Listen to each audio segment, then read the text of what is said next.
Bushel mode. All right, so Michael Flynn Jr., tell me the first time you saw this wall. I mean, and like what you felt. I was just overwhelming. Very powerful to kind of walk into this room and kind of see your life on, on display, so to speak. I mean, I started working for my father in really at the end of 2014. So like when I actually walked in and I looked kind of, this is the first place I looked on the wall.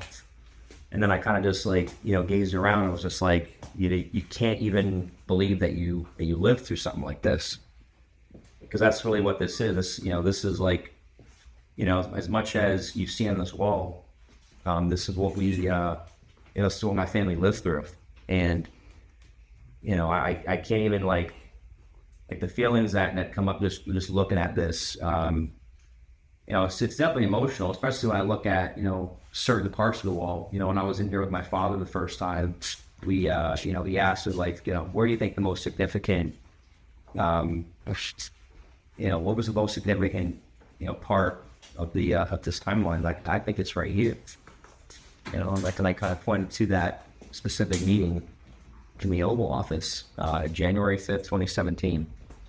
Because there's been, documented, FBI 302 evidence now that we've seen where there was an actual conversation, in the White House to basically, throw the Logan Act, nonsense, that came from Joe Biden. Which is why, like, every time I see Joe Biden right now, I'm like, he's one of the 39 that unmasked your dad. Yeah.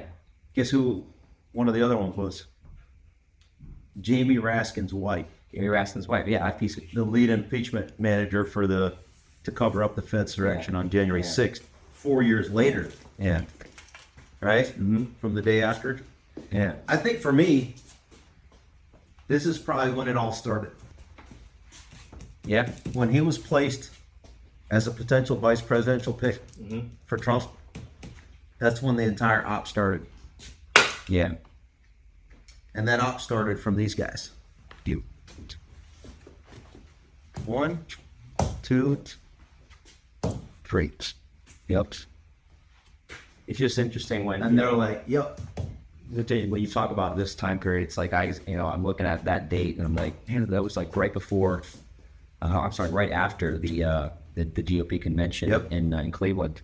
And I remember being out there and he gave that big kind of fiery speech, and that's really kind of when a lot of hell broke loose as well. So that's interesting that you point that that time. On my research, yeah. So like my background, I don't know if I've ever told you this. So let's do it. Just tell me. For me personally, so the story from within the family, right? Inside looking out. I think I may have mentioned it during my interview. I'm the guy that was looking at it from his not only outside looking in, but also having worked at the Defense Intelligence Agency these years. But even before that, I had spent time in and out of the Defense Intelligence Agency as a military reservist, as a government civilian in this time frame, but also as a contractor from 2018 to 2022. That's right. Yeah. So that ecosystem and essentially that background training, considering that being a Green Beret and being in a special operations community, there's some overlapping networks of people that your dad knew and I knew. I didn't really know him, but I first caught wind of who he was when he wrote this. Yeah. Fixing Intel. And I'm reading it as a junior officer, captain, thinking, oh man, this guy's speaking truth to power. Yeah. And the name of the movie, Deliver the Truth, Whatever the Cost, is exactly, he started it right here. And the only reason why he survived public pressure and scrutiny, that's right here, public pressure and scrutiny, is because Gates protected him. Yeah, Secretary of Defense. He was the only one that really came to his defense, and that was really the reason. Then it called out it's called Fixing Intel, a blueprint for making Intel relevant in Afghanistan. So he called out the Intel community way back then. I went to a briefing where he spoke from Afghanistan via a VTC, like a secure VTC. Yeah. And he left an impression on me there as well as with this. And that's when I started to kind of study more closely his moves, right? As a just a junior officer. And then in 2012, I started at DIA. And then I was on the Ukraine crisis team in 2014.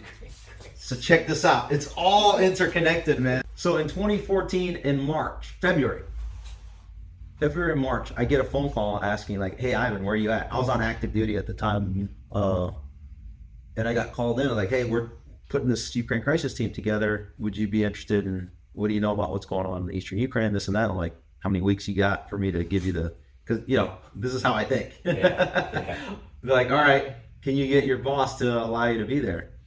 So I was on a special duty assignment that someday I'll talk about, but I got pulled from that to go to the Ukraine crisis team and basically be one of the lead analysts doing 12-hour shifts, advising our National Command Authority, meaning that Paul Becker was the Joint Staff J2, which is a senior intelligence officer in the Pentagon. He worked for the director of the Defense Intelligence Agency, your dad. Yeah. So my stuff was getting, without your dad knowing, like my products were getting sent to him as it applies to Ukraine, and then also to the National Command Authority, right? Yeah. Obama. The first thing that I should have said was, since Russia is not claiming those little green men, we should consider them as terrorists. And what do we do with terrorists? We don't negotiate with them. Yeah. You execute them. Yeah. And then we call Russia's bluff. That's something that I would have liked to have said. And when the National Command Authority didn't do anything, guess what? Nothing happens. 2014 Ukraine crisis team. That's why I kind of know a little bit more about the Biden criminal syndicate than most, based on my time here. This part, I didn't really know much. You guys set that up. I heard he was resigned by Obama. Yeah. And it was for speaking truth to power. That was the second time that he spoke truth to power, delivered the truth. Wasn't much cost there because he was protected. But here, he was retired, right? Resigned. So he gives every year the Defense Intelligence Agency and the senior leaders of the intel community, That was give their threat assessment. picture, but that's So it's 1, 2, 3 homies down here, and then another guy. And he's basically saying, this is what I see, what the threat is. And they asked him, no, you're not going to say that, because basically they wanted him to say that at this time, ISIS is a JV team, right? According to Hussein.